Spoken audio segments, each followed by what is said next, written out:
No, she's just here. I don't see where she's at. She's coming. Where she's at. If you have her name and you want to announce that she'll be available, you can do that. Well, But I if she- didn't have it. Okay, then don't Yeah, forget. that's why I was, okay. Here. Did we want any investigators? No. Okay.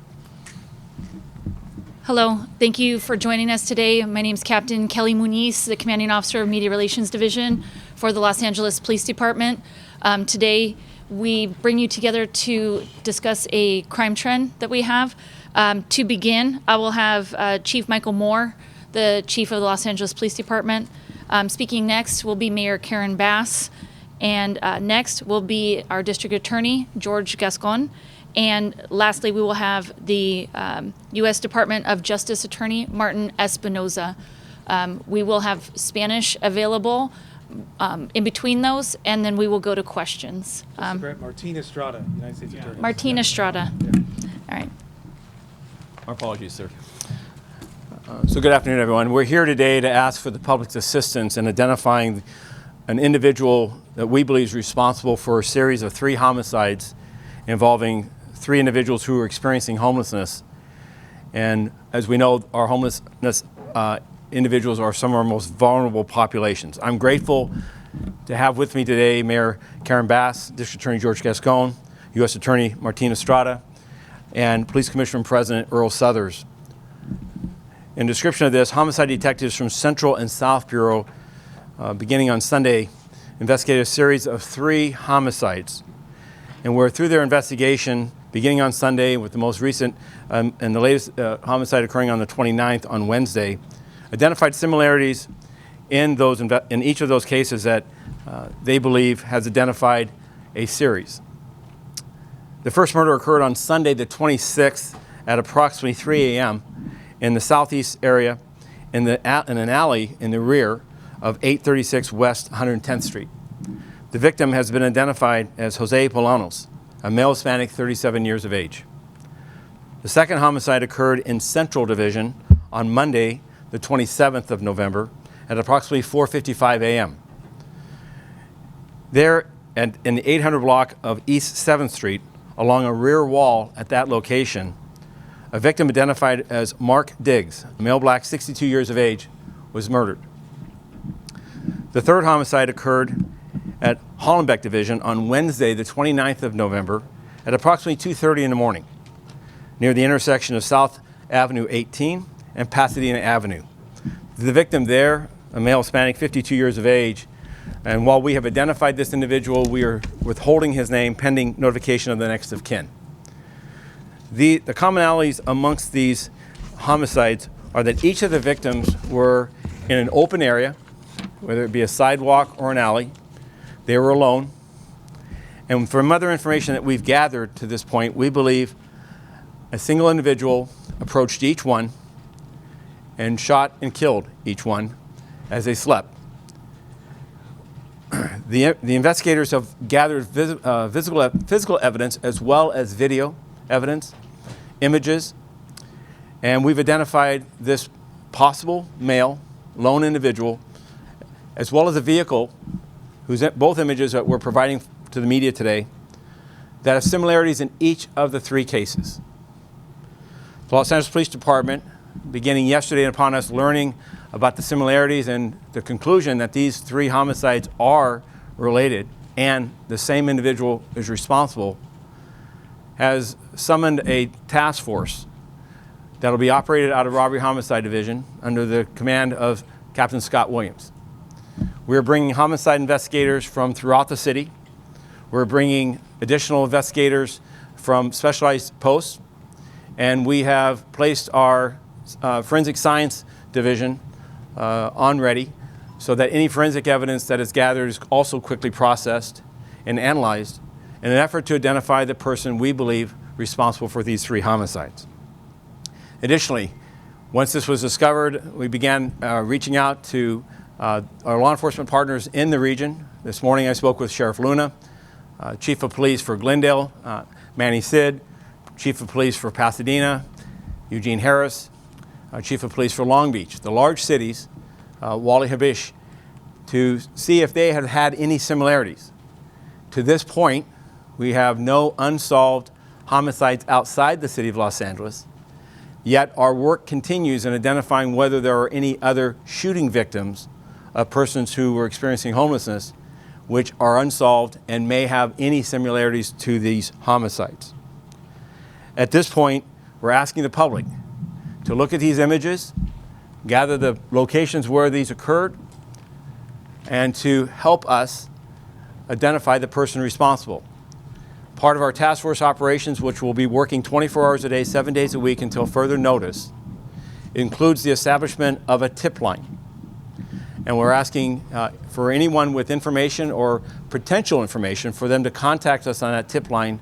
Again, that line will be available 24 hours a day. That number is 213-486-6890. Again, that number is 213-486-6890. Additionally, working in concert with Mayor Bass and under her leadership, our outreach to those experiencing homelessness, information of flyers and insurances of added patrols in the areas of where people are sheltering themselves in these open areas.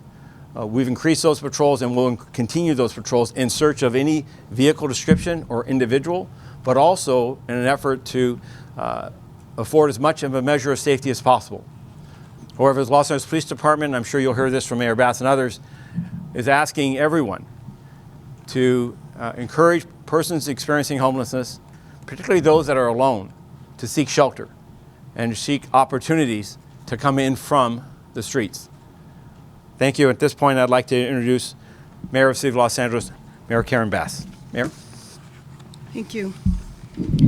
Thank you, Chief. I want to thank you and the department for taking this matter so seriously in such an urgent manner and convening all of us. This news is devastating to our city.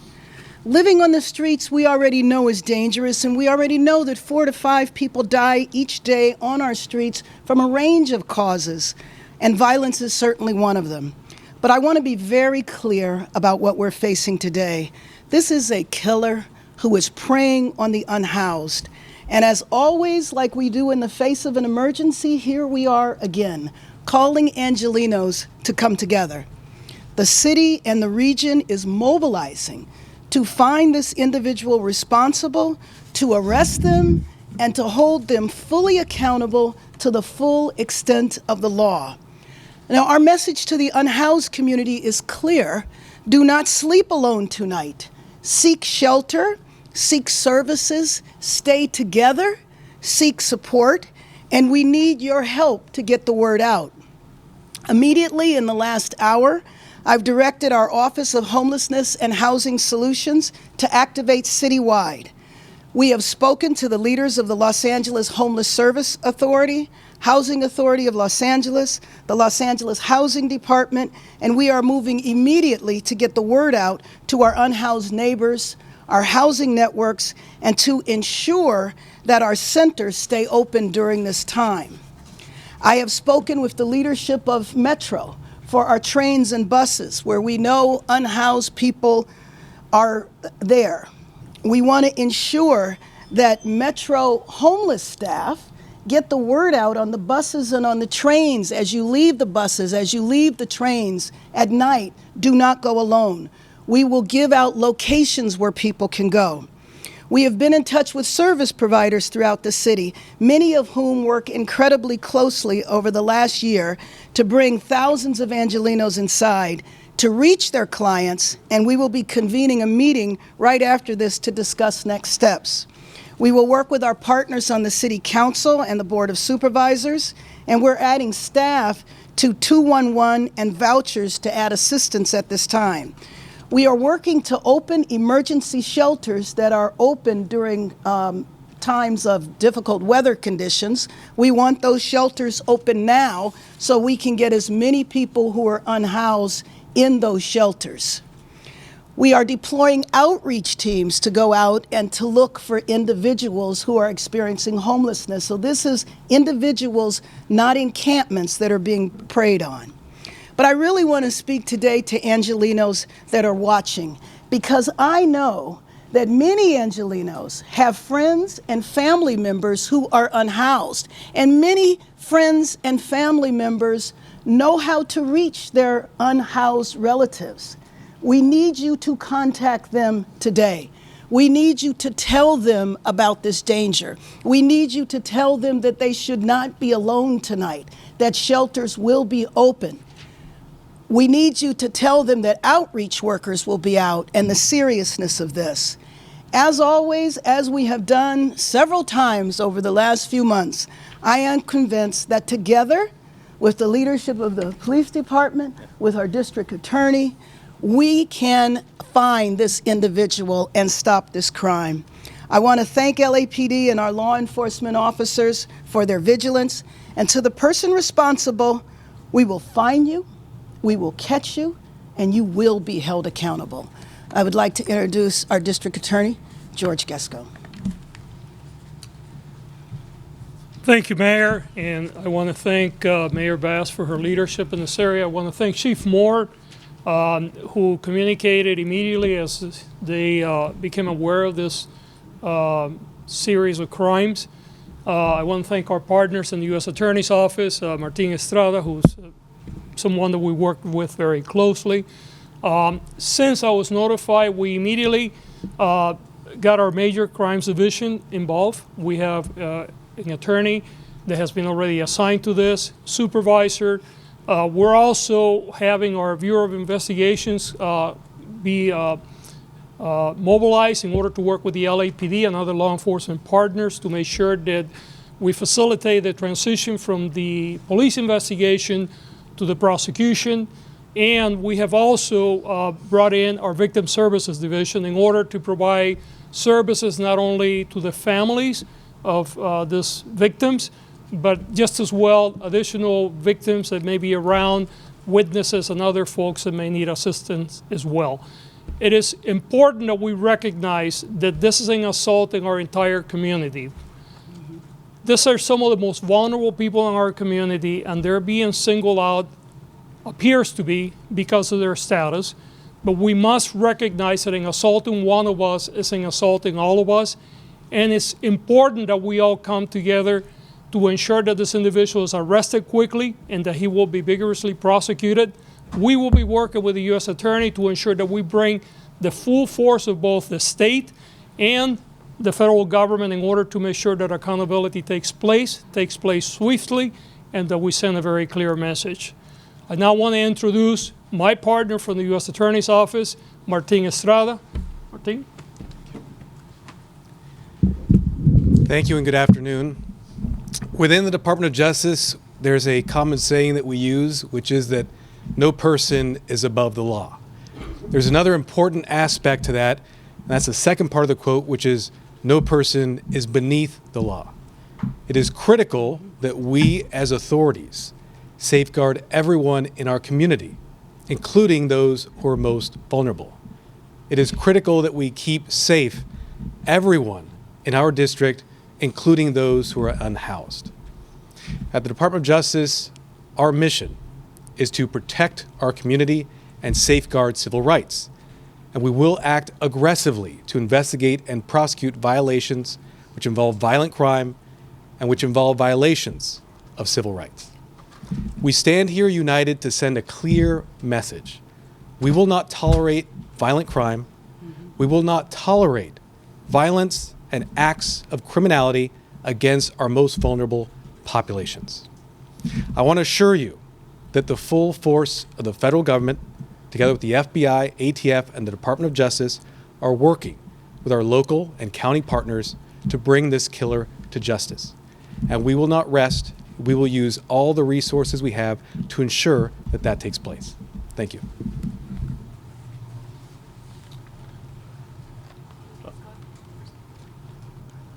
DA Gascon will give his Spanish remarks, and then we'll have a lieutenant who will provide the second set. Muchas gracias al jefe de policía Moore. También le quiero dar las gracias al alcalde Bass por el liderazgo que han demostrado inmediatamente cuando se identificó una serie de casos de asesinatos que aparentemente están enfocados en nuestra población que están desalbergados. Estamos aquí en combinación con el gobierno federal y nuestro, el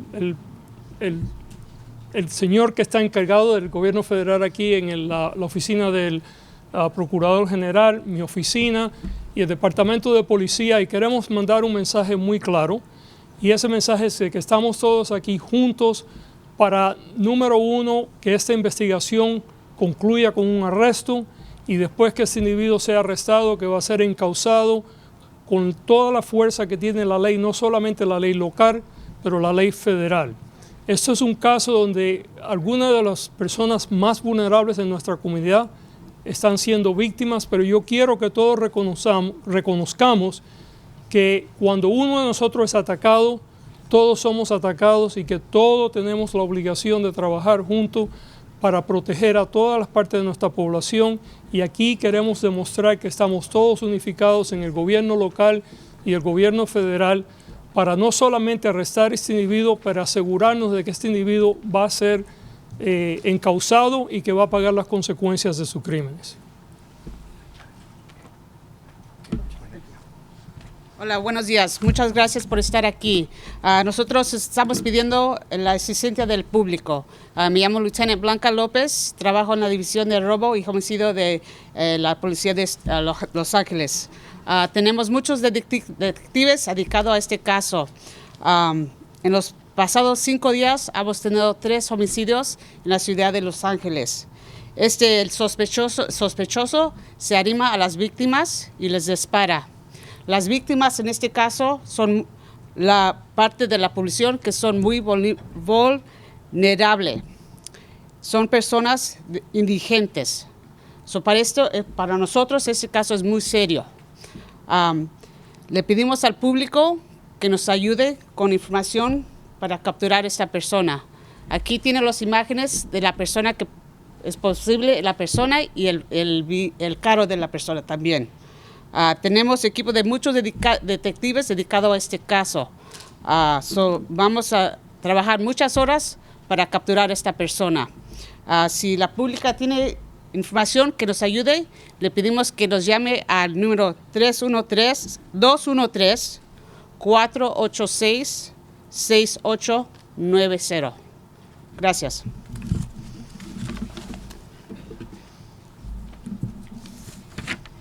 Muy buenas tardes. Me llamo Lourdes Castro Ramírez y soy la jefa de vivienda y trabajo para la alcaldesa Karen Bass. Esta noticia que se ha dado es una noticia devastadora para el pueblo de Los Ángeles. Vivir sin hogar es peligroso. Y este individuo está atacando a personas que desafortunadamente no tienen un hogar, no tienen dónde vivir.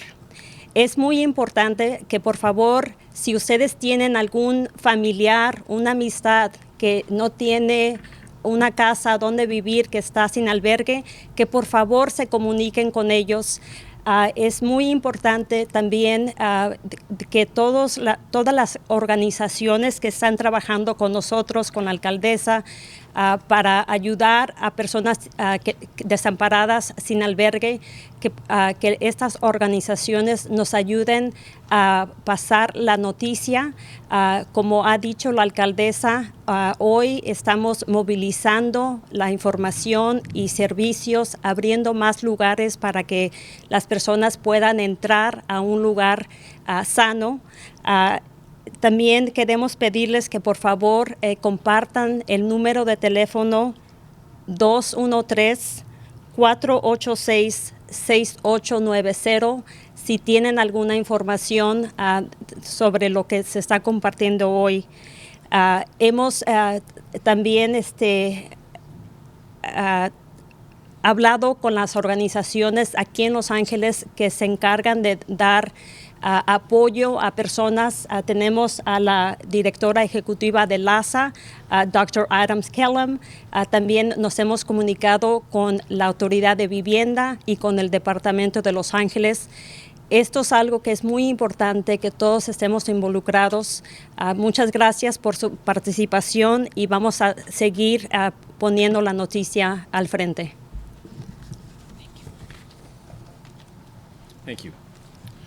Okay, as we do each time, we're going to caution members of the media that this is very early in this investigation, and we'll limit a number of our disclosures, if you will, so as not to interfere with that investigation in our pursuit of identifying the person responsible. Having said that caveat, I'll take the first question. So, Chief, can you tell us where these locations are? Are they the same location?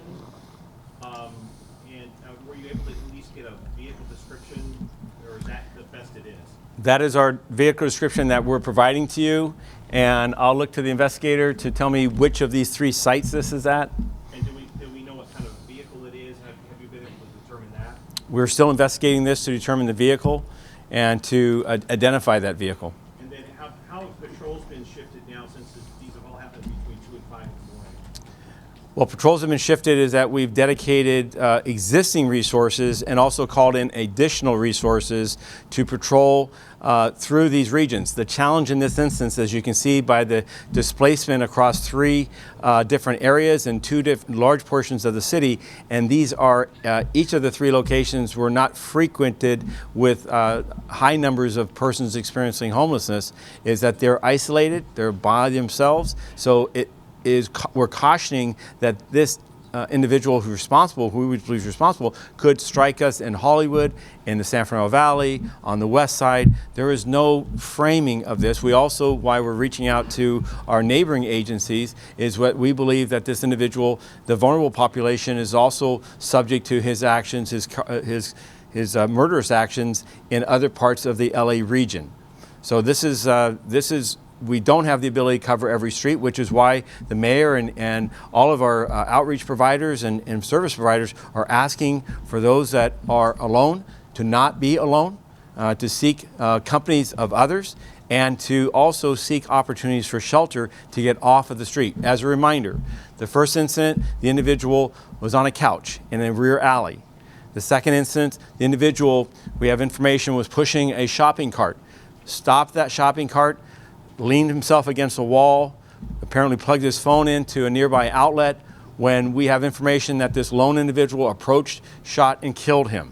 The last individual, again, information gathered to this point, is that the individual was alone, he was on the sidewalk, he was sleeping, and that he was approached by, again, a lone individual, brutally shot and killed, and that individual then left. And we later found this homicide victim by himself. So the commonality of this is that Los Angeles has encampments. We have areas, as we know, in Skid Row and others, where we have groups of individuals that are sheltered in makeshift shelters and other coverings. These 3 instances were absolutely devoid of that. So that's what we know right now. Whether that remains this individual's MO, we're cautioning right now those that are alone, do not be alone, and find ways to find shelter and to find safety. Chief, anything on a description of this guy from witnesses, aside from the video of what you have here? To this point, we have the description we have is a lone individual who we believe to be male, who we believe to be wearing some type of a hoodie of simple clothing. We're very, very limited right now. We have no eyewitnesses at this point that I'm aware of. Pardon me for continuing on this. This goes to Mr. Estrada. What's the federal involvement here? And what in theory is again, California Penal Code homicide section. Why is the U.S. Attorney's Office? We're here to support the investigation, to use federal resources to support the investigation, the capture of this killer. And also, we're continuing to investigate and look at whether there may be federal charges involved here. There are different federal statutes that could possibly be implicated, such as civil rights statutes, such as Vicar murder statutes. There are various things that could be in play, but again, the investigation's early. We're here to support the investigation. And at this point, are you couching this as a serial killer on the loose? We believe we have an individual who's responsible for 3 homicides of 3 individuals who are part of our most vulnerable population, and done so in a manner that is consistent from one to the other as far as characteristics. The other matter I want to add on to what our U.S. Attorney has added here, their embedding with us, as well as the District Attorney's Office, ensures that our investigators, as they build this case, and we will, as the mayor indicated, we will find the person responsible for this. I have every confidence that we will find this individual. We need the public's help to do that. And I'm confident that Angelenos will step up and will rely upon, look to the information they've been provided, look to their own networks of information, provide that to us. But these prosecutors are with us so that as we build this case for prosecution of a multi-3 homicide, that the full weight of the law is applied. Here, and then I'll come here.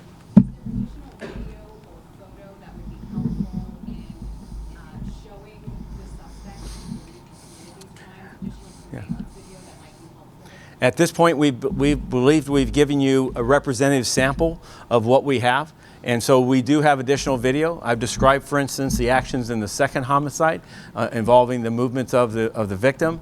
So obviously, clearly, we're not releasing everything here today. We believe we have provided the nature of the instances, the details of that, as well as the involvement of the person we believe responsible. And what we're asking for now is for the public to lean into this, think about it, think about the contacts they have and around this area, around these areas, or others, any type of source of information that could offer us a clue of who might be responsible. There may be an individual in the community that has heard from another individual express hatred or express their anger towards people experiencing homelessness and dehumanizing them and creating a circumstance where that they are deserving of this.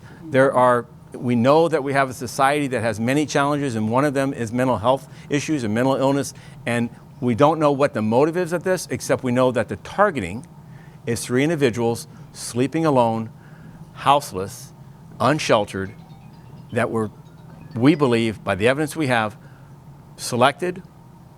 The offender walked up, shot and killed them, and then walked away. We have no evidence of disputes, of altercation, of any type of articulation that would somehow say this was a spontaneous event. For these to occur on a Sunday morning, a Monday morning, and a Wednesday morning, we're here on a Friday to see that it doesn't happen again. But we need our Angelenos, all of us, as the mayor has said, to come together, our providers, every resource. We're walking into the weekend. It's all too convenient to revisit this on Monday. We need everyone's help today, tomorrow, and the next day to get this resolved. I covered a murder in Long Day, Tuesday. This lone homeless man beaten to death at 4:30 in the morning. Have you guys looked at that?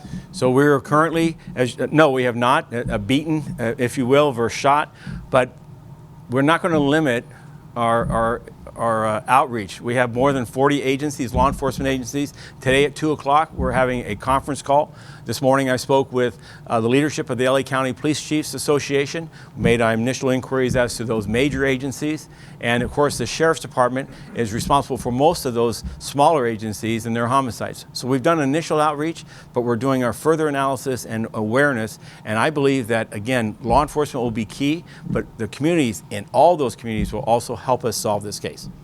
Yes. Internally within LAPD, have you had additional shootings since the 29th that you've looked at? And either, maybe not even ruled out or just figured anything out? So, are you looking at additional shootings since that date within the city of Los Angeles? So we have had additional shootings since Wednesday, but none of them have involved this type of violence. Chief, you mentioned the car on Pete, I'm going to come back to you when we do here, and then I'll come back to you. Are there any similarities between the victims other than them being homeless? Well, each of them were male.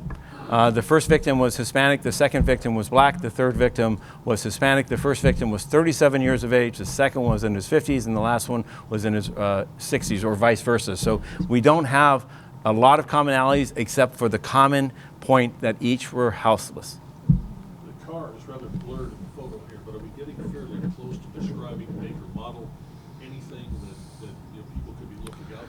Yeah, as we refine our description of this vehicle, we're going to release it and place that out in the public space. We thought that in the immediacy of this is to provide you the best image that we have. People will see different types of cars. They may see different type of models. I don't want someone to say, well, we call this a Kia and it turns out to be a BMW or a Mercedes. So right now, we're providing you this, and we're asking for the public to look at this, and they know of a vehicle that matches this description. One more, and then I'm going to go over here. You're still doing, though, if you would, digitization, refining of the images, that's still ongoing from what you have? Yes, we will continue. Obviously, this is a blown-up photograph, but will continue to use our best technical services. And I'm confident. I spoke and reached out to the FBI this morning as well. They've offered their technical services. This is a whole of government that's coming together. And again, I appreciate Mayor Basser's remarks about bringing all of Los Angeles together. The outreach workers, those that are providing services, but also our community members that move about and may have some information. That's why the tip line will be operable. Yes, ma'am, and then here. We're not releasing that information at this point. You covered a homicide on Wednesday at 688 Mateo in downtown. Is that the same as 7th Street? Yes, there was a rear wall off of the Mateo address, and so it can be described in a couple different addresses, but it is essentially 6th and Mateo, 7th and Mateo. Chief, so two of the victims were sleeping when the offender approached and shot and killed them. The second was pushing a shopping cart. No, it's our belief that the second one, based on the information we've gathered, was pushing a shopping cart, stopped that cart, moved away, leaned against a wall, apparently to go to sleep and to be asleep, and when he was shot and killed. Question for Mayor Bass, if we would, regarding please. the personnel from the homeless services group that you say are working directly with the police. How many more bodies, I hate to say, does that throw into the search and to the data and the information that they're able to forward to the police? Because they're out, I hate to say it, on the streets as much as the police officers are. Oh, no, but I will tell you that if you looked at all of the various homeless agencies and with the leadership of Dr. Adams Kellum from LASA, you're talking 60, 70 people that can fan out. Right, that can fan out. And again, I also want to emphasize, because I think a lot of people don't realize this, but the unhoused population have friends and family members that know they are unhoused, that speak with them periodically. And so that's why I appeal to all Angelenos, anybody that has a connection with somebody that is unhoused, please contact them. Go find them, call them, and tell them not to be alone tonight. Mayor Bass, I have a question. We were out on Sunset a couple weeks ago. We talked to a homeless couple who said that they've been trying to get services and no one gets back to them. Well, I mean, there's 46,000 people who are unhoused in the city. And so our outreach workers and our community-based organizations do the best we can. Maybe I'll follow up with you and you'll tell me where they are. Mayor, you spoke a little bit about areas that you're encouraging homeless folks to go to, the shelters, but then also areas. Can you expound a little bit more on that? Like where's the most protected place that they can go to? Sure. Let me introduce Dr. Valicia Adams Kellum, who is our CEO of LASA. Thank you. As the mayor mentioned, we are activating our 211 system, and that means that motels that are generally available in our augmented winter shelter will be made available, as well as our 5 sites of winter shelter that stand up from November to March in general. Those will be open as well. And we are activating our outreach teams, both the outreach teams that LASA runs and across the city, the provider community, and the sheriff host teams will also be out, particularly reaching out to people who are sleeping and living by themselves solo. As the mayor mentioned, those are the most vulnerable, it seems, in this case. Chief Moore, just to clarify, so it appears that this person is driving around and picking these victims at random? Well, we're not going to over-describe this. We're going to describe that we have a lone individual to this point with a commonality of a vehicle that we've seen in rough description at all 3 locations. He arrives via that vehicle. He walks or approaches the individual on foot. He shoots and kills that individual, and then he returns back to that vehicle and leaves the location. That's what we know. Whether that person has scouted these areas in the past or has done this in a spontaneous fashion and happens upon a lone individual, we've identified the commonalities to you. What we're asking you to communicate is what the mayor said. Be safe, be inside, find shelter, do not sleep alone, do not be alone. And we're here as a police department to help convey that message. We'll do outreach and engagement ourselves, but we're also committed to identifying with every resource possible the person responsible, and with every prosecuting agency here, it's their full prosecution for such a terrible series of homicides. Last question. And Chief, more since we have you and If it's going to stay on this, it's going to stay on this. Anything else? Regarding the three murders, is this a combination of the videos? I mean, how many were caught on video in terms of the suspect being in the area? We have collected evidence on each of these scenes, physical evidence as well as video captures from the surrounding areas. This speaks to the value of these systems in our commercial areas, our homes, and those helps investigators tremendously and has helped us tremendously in tying these together. Thank you all. We look forward to updating you as this case develops.